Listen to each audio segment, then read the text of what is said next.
Bien, siguiendo con el desarrollo del bebé, nosotros hemos visto ya mucho el bebé por dentro, hemos desarrollado el sistema nervioso, desarrollamos el corazón, desarrollamos los bracitos, todo eso. Pero, ¿qué es nuestra cara de presentación? Nuestra cara de presentación ante el mundo es nuestra cara. Nuestra tarjeta de presentación ante el mundo es nuestra cara. Vamos a ver cómo se forma esta cara. Y yo lo que quiero es que ustedes analicen, es que al darse cuenta de esta clase, el concepto de bonito o feo es un concepto social, porque se van a dar cuenta que todos, cuando nos formamos, fuimos igual de feos. Y solamente después, cuando nos desarrollamos, según nuestras características genéticas, pues seremos una cara más alargada, una cara más redonda, somos más cachetones o más delgados. Pero ya eso es un concepto muy social. Yo no sé si ustedes han logrado ver una fotografía de una tribu en Indonesia, en Papúa, del principio del siglo XX, donde la mujer bonita es catalogada ya, es la mujer, entre más obesa y más velludo sea su rostro, se considera la mujer más bonita. Y entre la población, la mujer que se considera entre ellos más bonita es la reina de la tribu.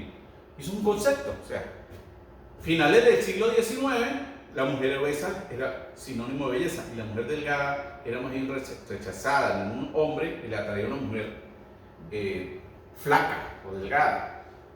Finales del siglo XX, principios del XXI, era la mujer extremadamente flaca la que atraía. Y entonces los símbolos sexuales pues, se presentaban como muy delgados. ¿Y qué trajo como consecuencia? La extrema delgadez produce patologías hasta psiquiátricas. Entonces la mujer, para llegar a esos estados, cae en la bulimia. Entonces analicen ustedes cómo eran, y esto es simplemente la fotografía carnet de muchos de los estudiantes de medicina. Esta fotografía es muy bonita. Esto es, como lo dice ahí, los estadios carnet de la evolución de nosotros como seres humanos desde el día 28 hasta más o menos los días 56. Y lo que quiero mostrar con esta imagen es, esta es una imagen comparativa. Mírenlo como el tamaño que teníamos nosotros a los 28 días y cómo crecimos tanto hasta el día 56. Y cómo donde casi en todas estas etapas que están aquí, con el conocimiento que ustedes tienen, se dan cuenta de que ustedes no pueden decirme si esto es un pollo, si esto es un ratón, si es un cochinito, si es una persona, si es un monito. Porque todos tenemos esa misma evolución. Y más o menos es a partir de la quinta, sexta semana, es cuando empezamos a adquirir algunos rasgos que nos dicen, no, ya esto es un mamífero, no es un pollo porque no le está desarrollando el pico. Y si ustedes recuerdan las primeras clases que tuvimos, donde logramos ver algunas láminas microscópicas, la gran mayoría de las láminas que nosotros les mostramos eran láminas de pollo. Vemos como ya al día 52 empezamos a tener unos rasgos que nos hacen presentar como ser, como persona. Para la cuarta semana del desarrollo, es decir, inmediatamente después de los plegamientos que ocurren a la tercera semana, ya cuando empezamos a adquirir la configuración de nuestro rostro, nuestra configuración cilíndrica, ya no éramos el disco plano con 3 láminas, sino que adquirimos configuración cilíndrica, nosotros teníamos estas características. Miren que ni siquiera teníamos brazos, tenemos esbozos de una cola larga, podemos ver unos relieves, que esos relieves, ¿qué son? Los somitas. Acuérdense que hablamos de un periodo somítico. Vemos aquí una gran mancha con un huequito, que aquí lo vemos mejor. ¿Ese huequito qué es? Es el esbozo del oído interno. ¿Ok? Esa es la placoda óptica. ¿A nivel de qué? Miren quiénes están aquí. ¿Quiénes son estos que tenemos aquí? Los arcos branquiales con hendiduras branquiales que ya la vimos nosotros. Entonces, y aquí está el estomodeo que acabamos de nombrar cuando hablamos en endocrino. En ese estomodeo, el techo de ese estomodeo se formaba entonces la adenopófisis. Y si lo vemos de cerquita, mire, estos fuimos nosotros. Así fuimos todos, sin excepción. ¿Qué pasa? Para la cuarta semana, la cara inicia su desarrollo con la aparición alrededor del estomodeo. Recuerden que al final, en el fondo del estomodeo, ¿quién estaba? La membrana bucofaringea. ¿Y dónde se formó esa membrana bucofaringea? De una estructura que en el disco germinativo laminar le decíamos nosotros placa precordal. Entonces, alrededor del estornudeo, boca primitiva, aparecen 5 mamelones de tejido mesenquimático. Ese tejido mesenquimático, ese mesodermo cefálico que está proliferando y está creciendo para formarme los arcos branquiales, para formarme todas las estructuras que nosotros ya conocimos, prolifera y forma 5 procesos que llaman procesos faciales y que se denominan prominencias. Un proceso frontonasal, ya el nombre le está dando a usted una referencia de qué se va a formar ahí. Un proceso frontonasal, que es único. Los procesos maxilares, que son un proceso maxilar derecho, maxilar izquierdo, y un proceso mandibular derecho e izquierdo. Eso lo vamos a ver ahorita. Las prominencias faciales pares, es decir, la mandibular y la maxilar, se derivan del primer par de arcos faríngeos. Ya eso lo habían visto ustedes en el cuadro, los cuales se forman predominantemente por proliferación de células de la cresta neural. ¿Por qué? Porque recuerden que los arcos branquiales, que es mesénquima cefálico, viene del desarrollo del mesodermo con crestas neurales, que nosotros al principio se le dice mesénquima neural también, o mesectodermo. Estas células son la fuente principal de los componentes de tejido conjuntivo, que incluyen cartílago, hueso, ligamentos de la región facial y bucal. Recuerden el cuadrito que hicimos, que desarrollamos nosotros para hablar del aparato branquial, y que el aparato branquial tenía un hueso, formaba músculo, era inervado e era irrigado. Eso ya lo vieron ustedes. Aquí estamos prácticamente repasando. Si yo veo de frente a un bebé de 4 semanas de desarrollo, entonces yo lo veo de frente y mire cómo éramos. Esta prominencia que yo tengo aquí al frente es la eminencia patocardíaca, porque se produjeron los plegamientos y el esbozo del corazón se fue hacia adelante. Y yo tengo entonces un gran mamelón, que es el proceso frontonasal, un mamelón lateral, aquí y aquí, que es el proceso maxilar, y 2 grandes mamelones por la parte de abajo de esto que está oscuro, que sería como una cueva, que es el estomodeo boca primitiva. Entonces yo veo este que está aquí, que es el proceso frontonasal. Aquí veo los procesos maxilares y los procesos mandibulares. ¿Qué es esta pelotica que yo veo aquí? Eso es el esbozo del ojo, ¿sí? La placoda del cristalino, que nosotros ya vimos en clase anterior. Y estas 2 pelotitas que están aquí, ese es el reborde, esa es la placoda olfatoria. Ese ectodermo superficial se engrosó y forma como una especie de callo, y después ese callo se empieza a hundir dentro de ese mamelón para desarrollar. Entonces, y aquí lo vemos, la coda nasal. A los 24 días, esto es 4ª semana, miren la microfotografía. Ya no es un dibujo para decir, no, esto que lo dibujaron es así. No, aquí está la microfotografía electrónica para mostrarles esto que está aquí. Miren el proceso frontonasal, que ese proceso frontonasal nos damos cuenta que empieza a separarse. Y tenemos el proceso maxilar y el proceso mandibular. Ya para las 5 semanas cambia. ¿Qué pasó? Que vemos como que en el proceso frontonasal hay una hendidura.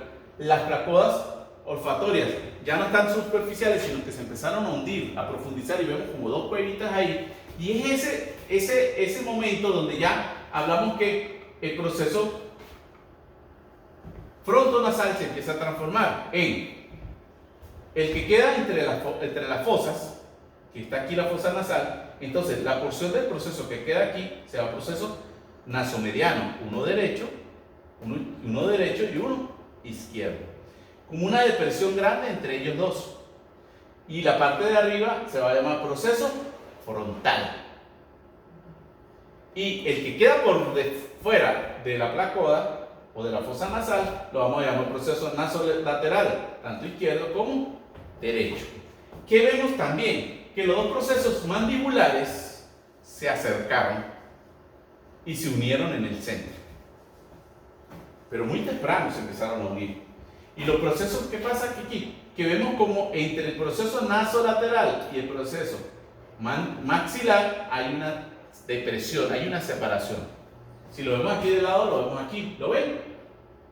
Y esa separación entre el proceso nasolateral y el proceso maxilar se llama surco nasolacrimal. Y ya le está diciendo a ustedes algo. Ese surco nasolacrimal es el que en un futuro me va a formar el conducto lágrimo-nasal, que es el que permite el drenaje de el exceso de lágrimas de los ojos que le bañan el globo ocular por delante para desembocar en el meato inferior. Lo están viendo aquí. Y vemos cómo está el esbozo del ojo ahí. Miren aquí el proceso, como se están desarrollando la hendidura branquial. Esto hay que verlo muy seguidito. Mírenlo aquí. Entonces, así eran ustedes. Así fuimos todos. Miren que no éramos nada bonitos. Miren el esbozo de la nariz, de la fosa nasal. Entonces, proceso nasomediano, proceso nasolateral, proceso frontal, proceso mandibular y proceso maxilar, que vemos como ya se fusionaron aquí. Vean que estamos viendo algo que se fusionó. Si por X razón eso no se fusiona, tenemos una hendidura en la mandíbula. Tendríamos una hendidura mandibular. Mírenlo aquí como, aquí ya está cerradito, pero aquí está abierto, mírenlo. ¿Y qué es esto que está aquí? ¿Ah? Esa es la bolsa de Raque, es el techo del estómago y ahí está el huequito de la bolsa de Raque, que está migrando hacia encontrarse con el infundíbulo. ¿Qué pasa? Que este huequito se debe cerrar. Y aquí vemos, ya para la séptima semana, vemos esto, cómo los procesos nasomedianos se buscan encontrarse para fusionarse. Y cuando se fusionan, formamos entonces el tabique nasal. Si estos señores no se fusionan, vamos a tener la nariz dividida, que se llama nariz bífida. Vemos cómo ya el proceso maxilar busca unirse con el proceso nasomediano, nasolateral, porque nosotros debemos tener esa hendidura ahí. Y los mandibulares tienden a unirse. Pero vean algo, por debajo de donde está la fosa nasal, tienden a unirse también los procesos para cerrar el filtro nasal. Ya vamos a ver eso. Eso es algo muy bonito. Miren, ya para la 8ª semana, apenas en una semana pasó de esto a esto. Dicen, ay, ya tiene cara de persona. Donde vemos que, miren, ya aquí se está terminando de fusionar los procesos nasomedianos. Se fusionaron el naso lateral, el mandibular, el maxilar con el naso lateral. Se cerró la hendidura que estaba aquí y se acercaron para formar el labio superior. Se fusionan con los procesos nasomedianos. Y miren cómo la barbilla también, ya desaparece la hendidura que ve dentro de los procesos mandibulares para formar entonces el mentón. ¿Qué pasó con otra cosa? ¿Qué es esto? Es el esbozo del pabellón auricular. Pero miren cómo en una semana el esbozo del pabellón auricular, que está aquí abajo, mírenlo ya donde está. Es como si hubiera subido, como si hubiera ascendido. Y es que eso es lo que ocurre realmente, porque a lo que se desarrolla la mandíbula, empuja hacia arriba al esbozo del pabellón auricular. Por eso, personas que tienen hipoplasia mandibular, micrognatia, mandíbula pequeña, la inserción de su pabellón auricular está muy baja. En cambio, personas que son con mandíbula muy grandes parece que tuvieron las orejas muy arriba. Y es por eso el desarrollo de la mandíbula. Esta clase es muy bella. Ahora vamos a resumir esto. ¿Qué pasa con el proceso frontonasal? ¿Qué se va a formar en definitiva del proceso frontonasal? Se va a formar la frente, el proceso nasomediano, los procesos nasolaterales y la placoda nasal o olfatoria, porque ahí es donde se desarrolla. Es gracias al desarrollo de esta placoda nasal como se van a dividir estos señores. Veámoslo por separados. El nasomediano, ¿qué se va a formar el nasomediano? Pues cuando los dos procesos nasomedianos se fusionan, va a formar el tabique nasal, el dorso de la nariz, el segmento intermaxilar. ¿Se recuerdan la anatomía? Que ustedes vieron la mandíbula, el techo de la boca y veían el maxilar y veían como una especie de triangulito donde está el agujero ciego. Bueno, ese triangulito que está aquí, que está entre los incisivos y un poquito por detrás, se llama el segmento intermaxilar, que es la porción media del maxilar superior. ¿De dónde se formó? Del nasomediano, no de los procesos maxilares.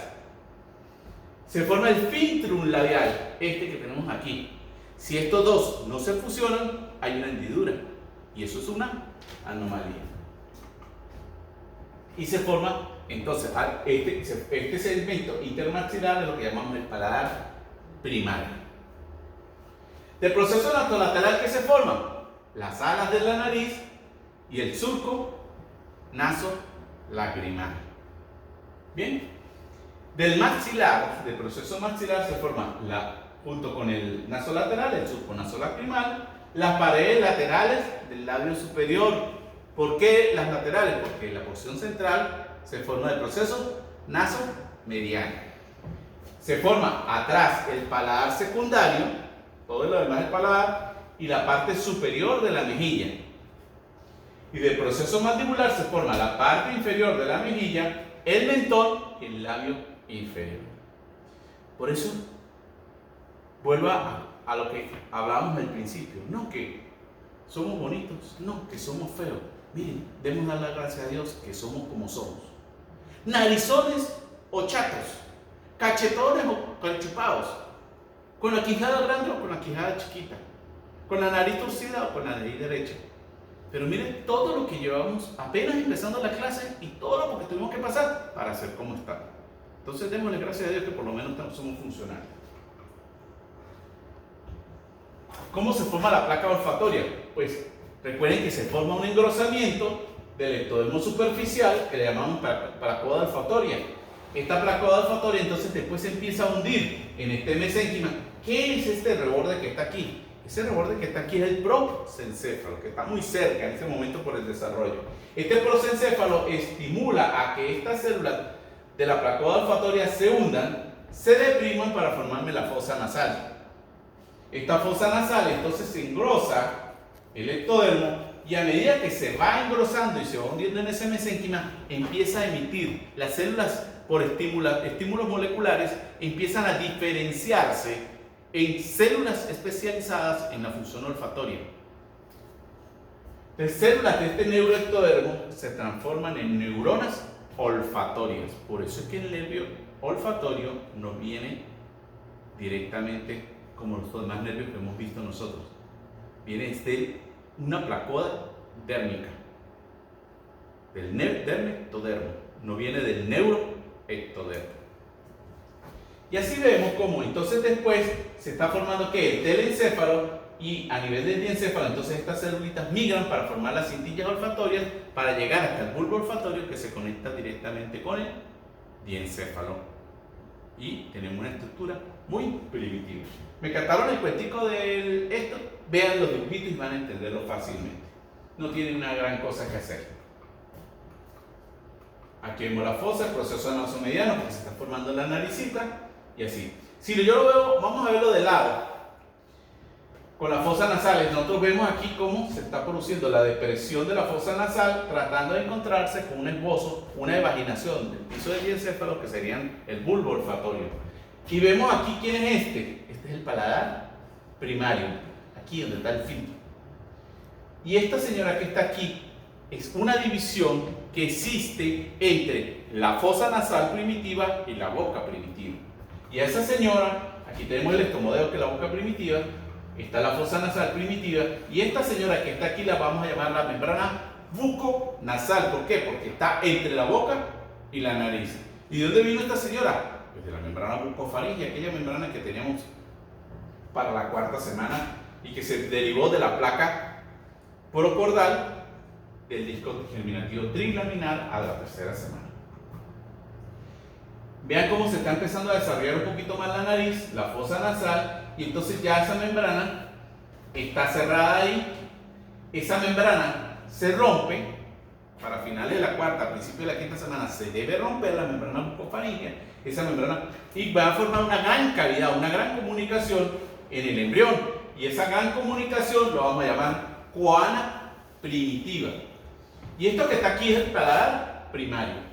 Nos falta terminar de formar el paladar. Cuando el paladar se forma, esa coana, que es la comunicación entre la naso y la orofaringe, se tiene que desplazar hacia atrás.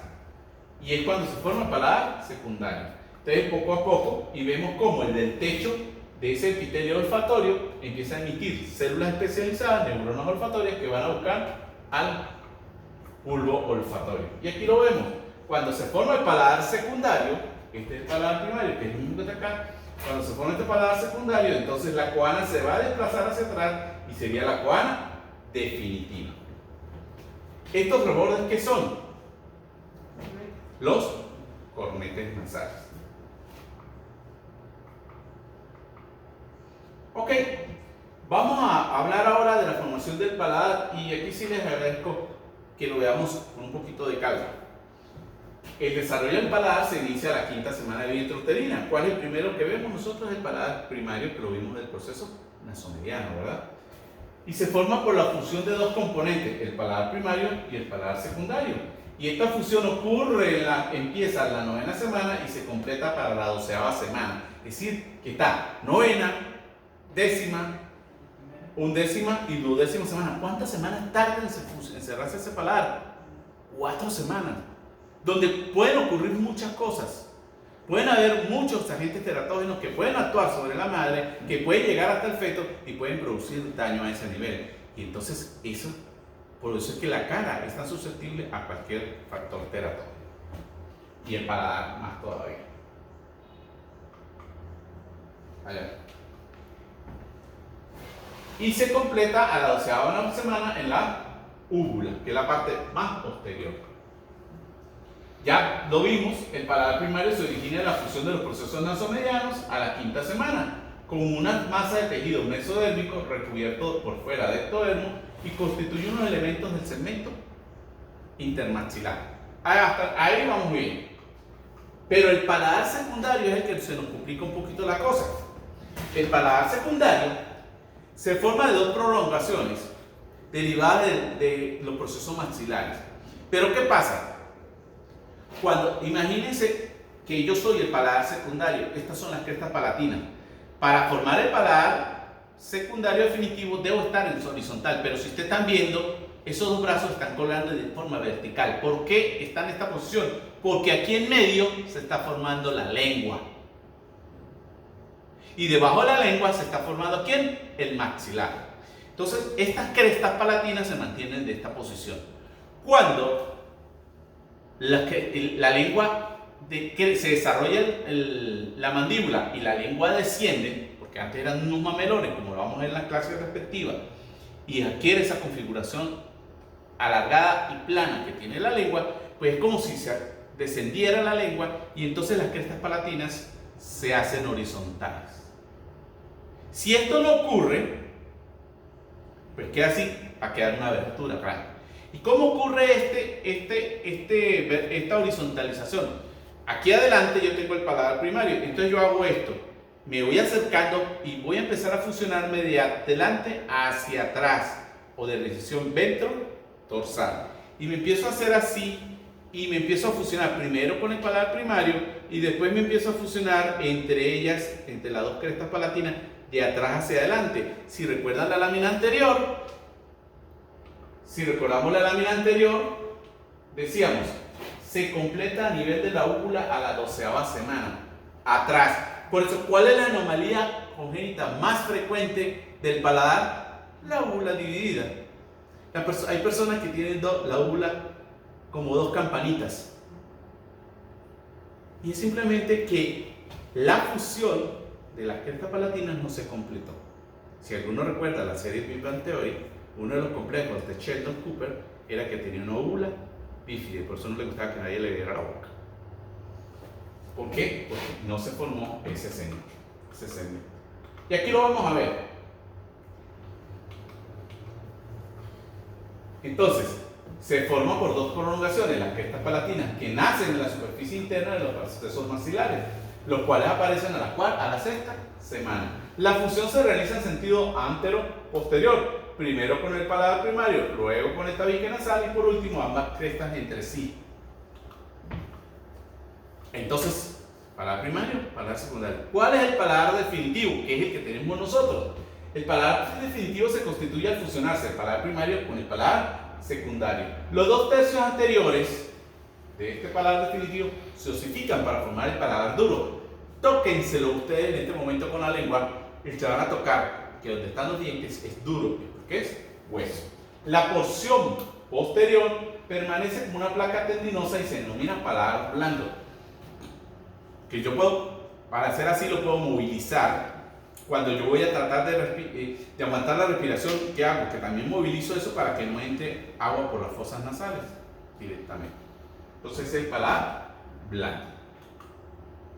captamos el cuentico, un cuento muy bonito porque me explica tan tontamente esas crestas palatinas que eran verticales y se hacen horizontales. Si esto no ocurre de manera sincronizada, tenemos anomalía.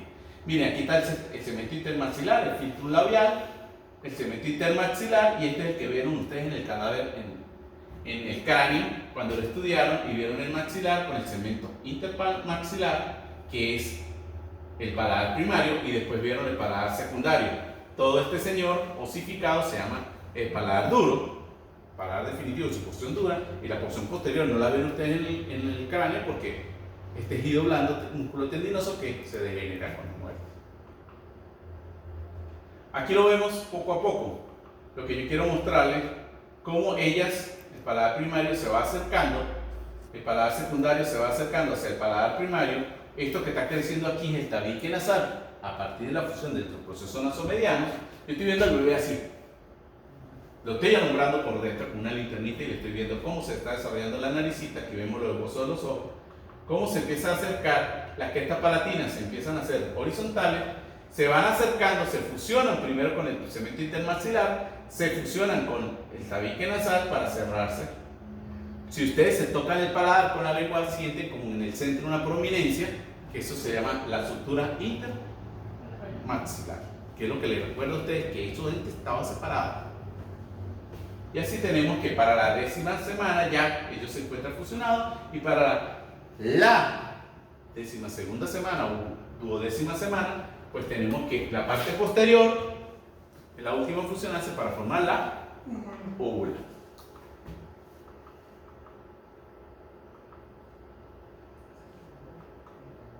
Miren, jóvenes, esta es una microfotografía electrónica donde estamos viendo a eso, todo ese cuento que le estamos echando. Simplemente es la misma microfotografía, pero ya coloreada. Estas imágenes son de internet, donde vemos para el proceso nasomediano con el cemento intermaxilar, el paladar, el cemento, los maxilares con las crestas palatinas, y cómo se están acercando, poco a poco se van a acercar para formar el paladar definitivo.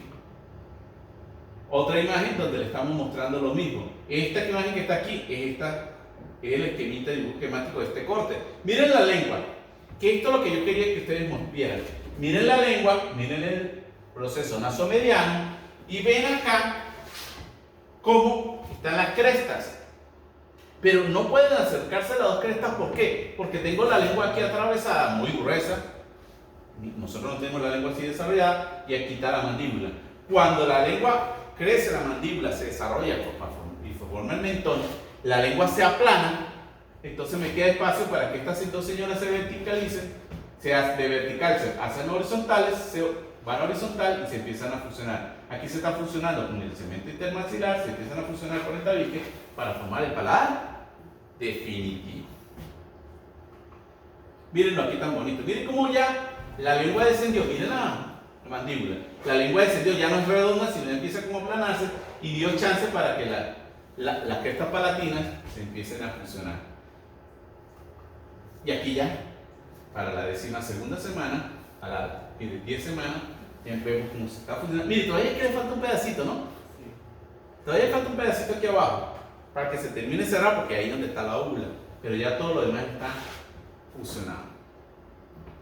Está con el cuentico, qué bonito es el cuento de la cara y el paladar, y cómo es tan importante, y a mí me da dolor cuando se discriminan a las personas solamente por su aspecto facial, porque no se fusionó bien esa hendidura. Entonces tenemos ya una compañera, y bueno, mire, no hay ninguna diferencia con respecto a los demás. ¿Cómo se forman los cornetes y los senos paranasales? ¿Pero qué son los cornetes? Pues los cornetes simplemente son elevaciones que aparecen en forma de rebordes sobre la pared nasal externa de la cavidad nasal, y se llaman cornete superior y medio, los que derivan del proceso nasolateral, y el cornete inferior se forma del proceso maxilar. ¿Ok? Insisto, recuerden, el superior y el medio del proceso nasolateral y el cornete inferior del proceso maxilar. No hay más nada que decir aquí. De este señor sí hay que decir algo importante. ¿Por qué? Porque estos senos paranasales, como estamos en embriología, todo lo que se forma en embriología se forma antes de nacer. No. En los senos paranasales no ocurre esto. ¿Qué son los senos paranasales? Son pequeños divertículos que se producen en la pared nasal externa. Los senos maxilares aparecen al final de la vida fetal. Y después del nacimiento, inmediatamente después del nacimiento se forma el seno moidal. Y en el momento del nacimiento el bebé tiene el seno moidal desarrollado. Pero después que el niño nace, gracias al esfuerzo respiratorio, el estímulo del llanto, por eso el niño se puede dejar llorar porque esos beneficios son bien para él. Gracias a ese estímulo, por encima del seno moidal se desarrollan los senos frontales y por los lados y por atrás se forman los senos esfenoidales. Entonces, ¿cuál es lo que se forma al principio? Los maxilares y el etmoidal, antes del nacimiento. Y después del nacimiento, gracias al esfuerzo respiratorio y al esfuerzo que hace el bebé al llorar, se desarrollan los senos frontales y los procesos esfenoidales. ¿Qué quiere decir esto? Que si usted le toma una radiografía a un mortinato, a un bebé, a un embarazo fallido, tóngale 36 semanas, usted le hace una radiografía, usted no va a encontrar esos senos desarrollados. A un recién nacido, que muere a las pocas horas, usted le toma una radiografía y usted no va a encontrar ni seno frontal, ni va a encontrar senos esfenoidales. Entonces, por eso es que el niño nace, murió, porque no tiene seno. No, jóvenes, esos senos se desarrollan posterior al nacimiento. Aquí tenemos este pequeño esquemita donde vemos como las crestas palatinas, y a medida que se va formando las crestas palatinas y se empiezan a producir los plegamientos, la horizontalización de estas crestas palatinas, pues entonces vamos a tener el desarrollo de los cornetes. Y aquí tenemos superior y el medio, ¿de dónde se forman? A partir de los nasos laterales. ¿Por qué no del nasomediano? Porque ya lo decíamos, ¿qué son los cornetes? Son rebordes laterales de la fosa nasal. Y el proceso nasomediano está en el centro. Si yo me recuerdo de eso, yo digo que los procesos, el cornete superior y el cornete medio viene del proceso nasolateral y el cornete inferior viene del proceso maxilar.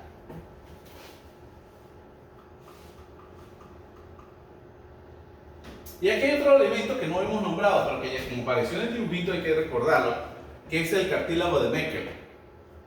Ya lo hablamos de él cuando hablamos de aparato branquial. Y el cartílago de Meckel, ¿qué es? Es el esbozo cartilaginoso de la mandíbula. ¿Y qué pasa? ¿Por qué lo seguimos viendo si ya tenemos la mandíbula desarrollada? Porque recordemos que ahí, voy a retocar aquí, pero ya eso lo habíamos hablado anteriormente, a nivel del cartílago de Meckel sucede algo muy particular que solo ocurre ahí, algo que se llama osificación marginal. Generalmente a usted le han dicho que hay una osificación endocondral, donde el cartílago es sustituido por hueso. Resulta que en la mandíbula ocurre una osificación marginal, donde el modelo cartilaginoso es rodeado por hueso. Y es rodeado por hueso y simplemente el crecimiento de la mandíbula está ocurriendo a expensas de ese hueso que está creciendo, pero en el centro se mantiene ese modelo cartilaginoso. Y eso lo llamamos el cartílago de Meckel hasta que él desaparece por lo pequeñito que es. Y aquí lo seguimos viendo, mire, el cartílago de Meckel y vemos los cornetes. Vean que en este esquema sí vemos que está el cornete superior y el cornete medio derivado del proceso nasolateral y el cornete inferior derivado del proceso maxilar. Y bueno, el nervio olfatorio simplemente es ver la imagen, pero ya lo habíamos comentado. Vemos cómo la fosa nasal primitiva, en su parte superior del techo de esa fosa, el epitelio ectodérmico del derme ectodermo que se desarrolló, va a empezar a formar células especializadas que se transforman en neuronas olfatorias que emiten prolongaciones que van a ir a buscar el bulbo olfatorio que se derivó inicialmente del prosencéfalo. Posteriormente se forma el bulbo olfatorio, ahí se consigue para formar el nervio olfatorio propiamente dicho. Gracias a estas células que emiten prolongaciones que buscan el nervio olfatorio, alrededor de ellas se está produciendo una condensación mesenquimática que va a formar un cartílago. Y ese cartílago va a ser el etmoides. Por eso se llaman trabéculas nasales. ¿Se acuerdan de esa clase? Entonces esas trabéculas nasales tenían múltiples perforaciones y a partir de esas trabéculas nasales se forma el hueso etmoides. ¿Y cuáles son esos huequitos que se llaman la lámina cribosa del etmoide? Pues simplemente las microperforaciones de estas prolongaciones que van a formar el nervio olfatorio.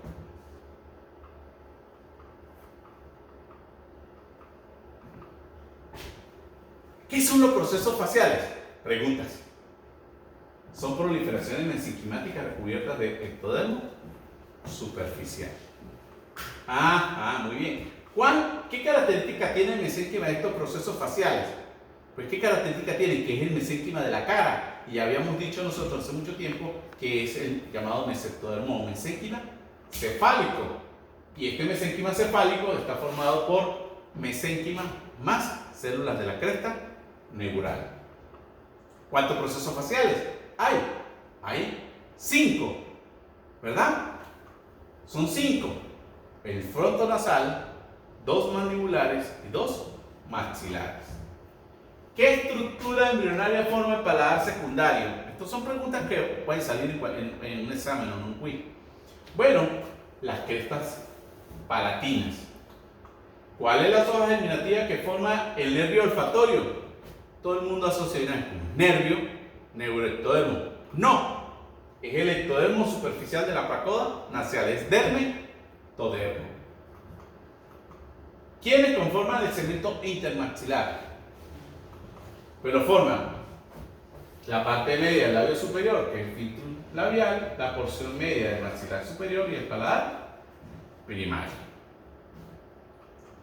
Bien, y vamos a ver algunas anomalías. Aquí sí no me voy a prolongar mucho más allá de los objetivos del tema, porque vamos a ver las anomalías generales, pero yo quiero mostrarle un poquito más allá porque quiero crear conciencia en ustedes en que deben alegrarse como son, aceptarse como son y no por cómo la sociedad quiere que ustedes sean. Miren, todas las que podemos hablar.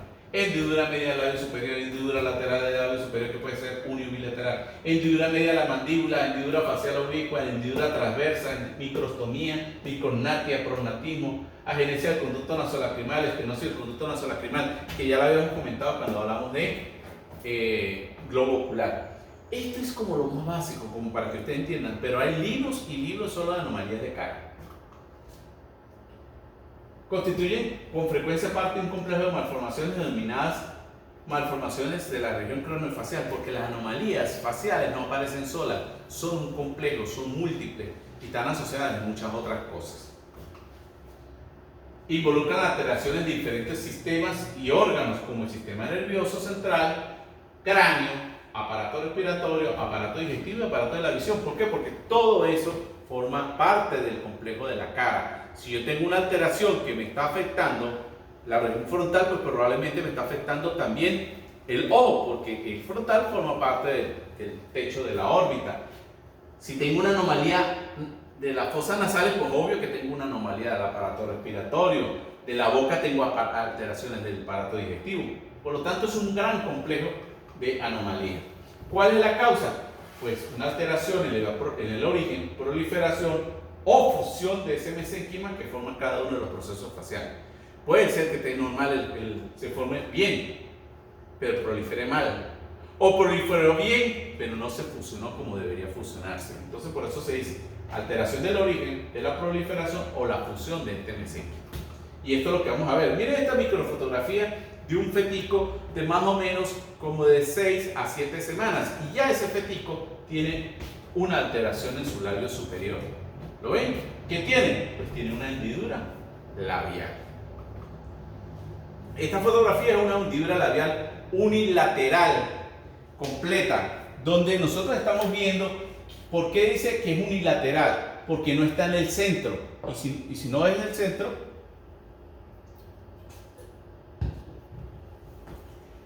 ¿qué me está queriendo decir? Miren que la fosa nasal está desplazada como hacia a un lado.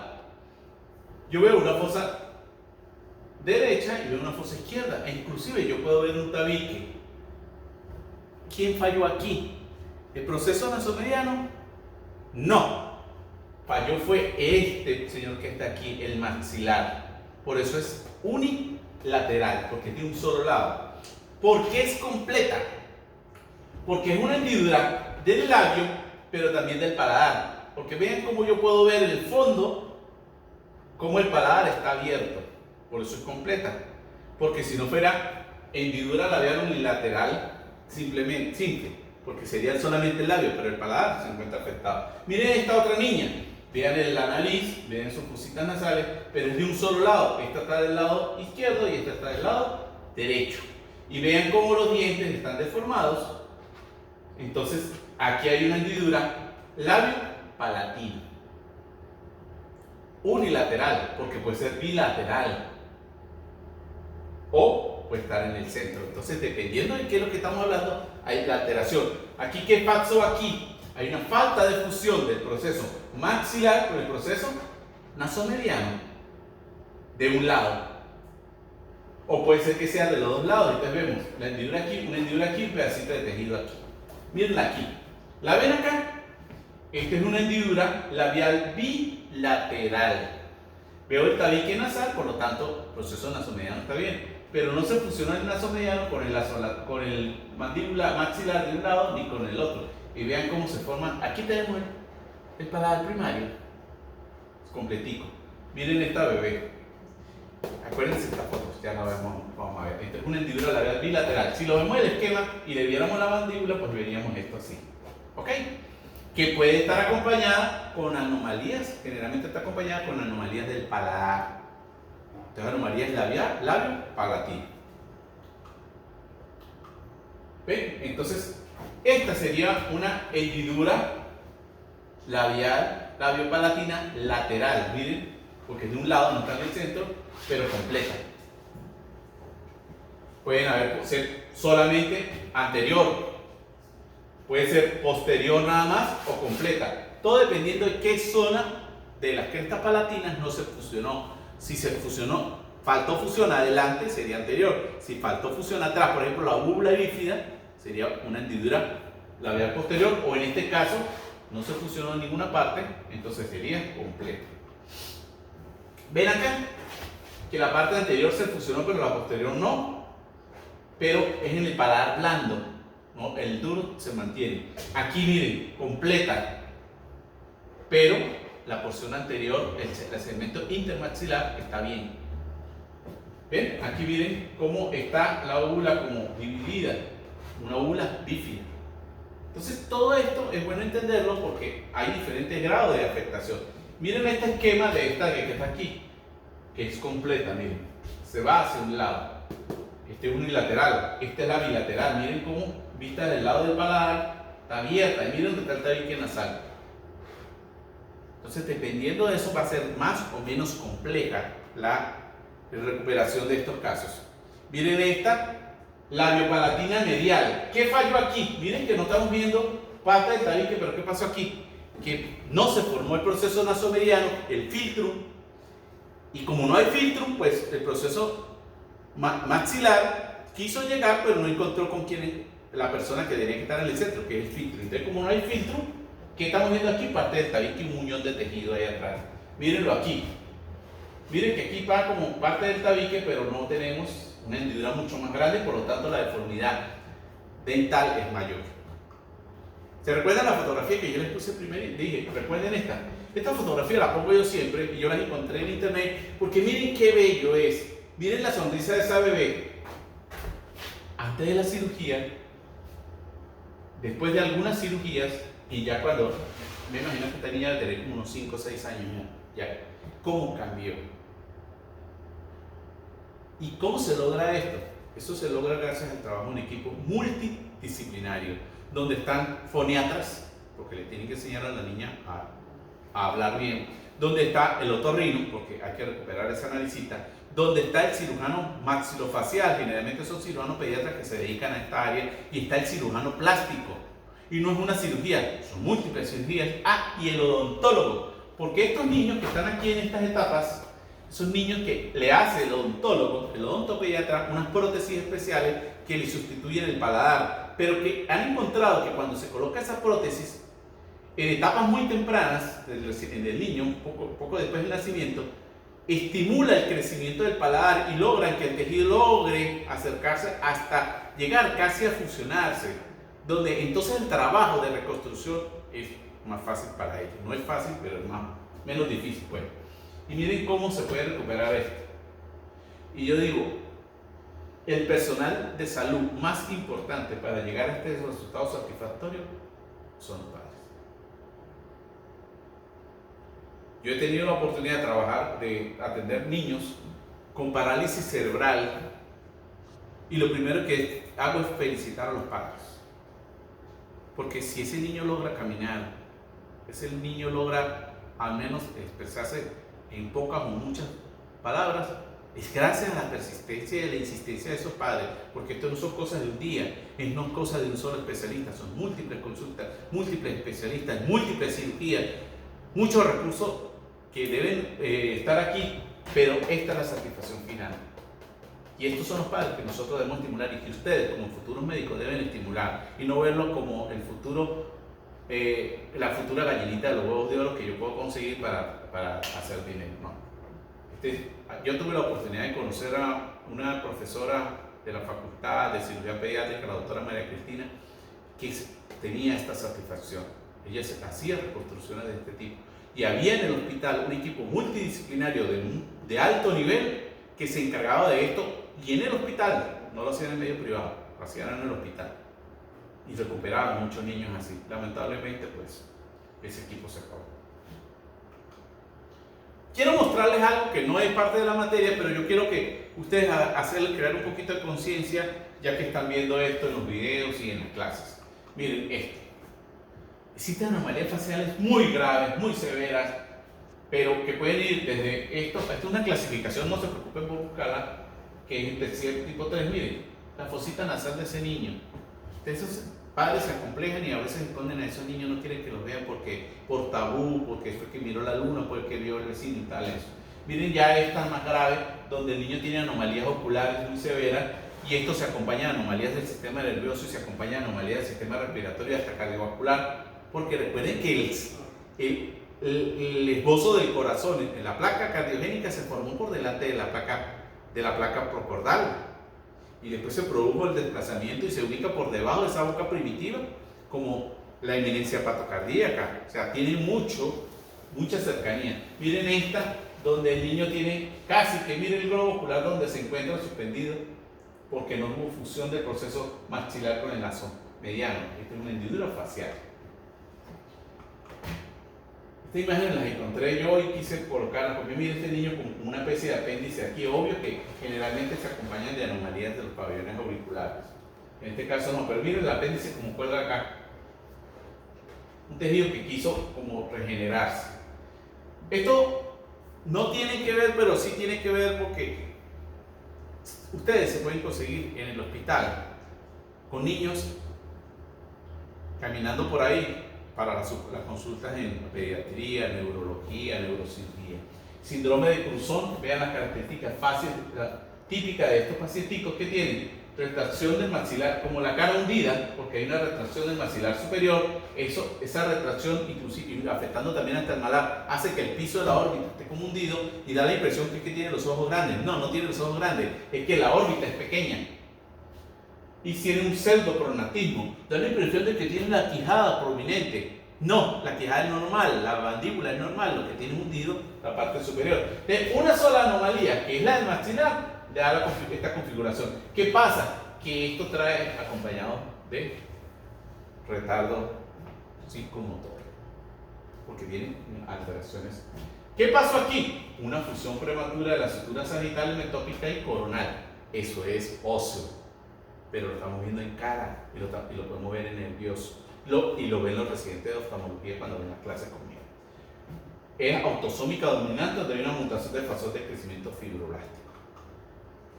Estas son otras fotos. Mire este niño con el síndrome de Cruzón. Vean que son 3 fotos de 3 personas diferentes y casi del mismo rostro. El síndrome de Apert, hay turricefalia, maxilar superior hipoplásico parecido al síndrome de Cruzón, paladar en ojiva, es decir, paladar muy alto, y hay una sindactilia. Los deditos están fusionados. ¿Qué pasó aquí? Una fusión prematura de la sutura metópica, y entonces eso da la deformidad y produce la turricefalia. Autosómica dominante con mutaciones de estos genes que produce alteraciones en la osificación. Por supuesto tiene alteraciones como vieron en los miembros superiores. El síndrome de Pierre-Robin, miren que este niño tiene una mandíbula chiquitica. Esta mandíbula chiquitica, ¿qué nos va a traer? La implantación del pabellón auricular baja. Miren cómo se ve aquí como abajo. Porque tiene una mandíbula muy pequeña. Y micrognathia, glossotoxis, ¿por qué? Porque la lengua es normal, pero como la mandíbula es pequeña, la lengua se sale. Por eso los niños con síndrome de Down, usted lo ve con la lengüita afuera. No porque la lengua esté así, sino que su mandíbula generalmente es más pequeña y ellos tienden a hacer una especie de edema de la lengua. La lengua de ellos es más gruesa de lo normal, porque tienden a tener un drenaje linfático deficiente. Y trae alteraciones de esto. Entonces, mire, aquí, ¿qué pasa con este joven? Hay una microsomía hemicraneofacial. La mitad de su cara es normal, crece normal, pero la otra mitad crece menos. Entonces hay un retardo de crecimiento y hay una alteración de su cara. Miren que este lado es normal y este como más pequeño. Lo que yo quiero es que ustedes se den cuenta de que existen muchas cosas. Y por eso deben darle gracias a Dios de que ustedes son los feitos que son. Para ningún padre, ninguna madre, ninguno hay hijos feos. Miren esta, una atrofia completa del lado derecho de la cara, de este lado normal, pero este lado está atrófico completo. Son enfermedades hereditarias. Miren el Teacher Collins, también se ven en el hospital bastante. Miren los dientes de este niño, ¿por qué? Porque tiene una mandíbula pequeña. Hay hipoplasia, genesia cigomática y mandibular, defectos del pabellón, hay coloboma palpebral. Entonces, ellos tienen muchas alteraciones. ¿Qué ventaja hay? Yo no sé si aquí está la fotografía donde si se le colocan prótesis, yo creo que sí está aquí. Le colocan prótesis en la mandíbula, prótesis malares, el rostro de este niño se vuelve normal. Claro, las alteraciones neurológicas que la acompañan no tienen. Síndrome de Gray, un hipertelorismo, malformaciones de la nariz, miren, arritmia. Esto está en blanco y negro porque no conseguí. Vi una foto en internet de un caso que salió el año pasado, hay una fotografía, pero no la busqué bien. Pero sí un caso que nació el año pasado de una arritmia muy difícil y el bebé murió. Porque eso está asociado con la anomalía del sistema nervioso grave. Miren, ¿qué pasó aquí? Que los procesos nasomedianos no se fusionaron, el derecho con el izquierdo, y quedó como si fueran dos tubos nasales. Aquí hay una hendidura nasal, pero miren que no hay fosa nasal. Y miren los ojos, ¿no? Hay una hendidura de palatina. Lo que quiero mostrarles esto es un teratoma. Miren que hay una masa que sale del rostro del bebé. ¿Y qué es esto? Pues simplemente lo que llaman un fetus infectus. Eran 100 meses, pero uno no se desarrolló y quedó fusionado ahí. Y una anomalía muy rara, generalmente no se diagnostica a tiempo. Cuando se diagnostica, pues es una emergencia, donde hay una atresia de Cohen. ¿Qué pasa? Que la membrana bucosnasal persiste y el bebé no puede respirar por la nariz porque se ahoga. Entonces, cuando nosotros comemos, estamos respirando por la nariz y tragamos y alternamos. El bebé, si come, se puede ahogar porque no puede efectuar la respiración. Entonces, es persistencia de la membrana bucosnasal. Esta es una tomografía donde estamos viendo cómo una coana está abierta y la otra está completamente cerrada. Bien, quiero que, aparte del conocimiento que le está transmitiendo esto de embriología, para efectos de evaluación, también les tengo un poquito de conciencia a la discriminación que muchas veces hacemos con las personas por un defecto facial que no es culpa de ellos, y que simplemente lo discriminamos por razones sociales del momento, de la moda que tengamos ahora. Bueno, muchas gracias.